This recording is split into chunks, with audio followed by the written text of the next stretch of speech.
पत्नीला मिळालेल्या लाडक्या बहीण योजनेच्या पैशांवर तिच्या पतीनं डल्ला मारला आणि ते पैसे दारूसाठी खर्च केल्याचा प्रकार कुर्डुवाडीमध्ये उघडकीस आला।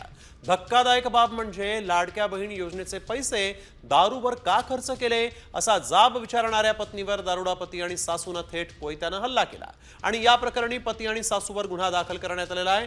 मात्र सासरच्या दबावामुळे महिलेनं जबाब फिरवल्याची चर्चा आहे।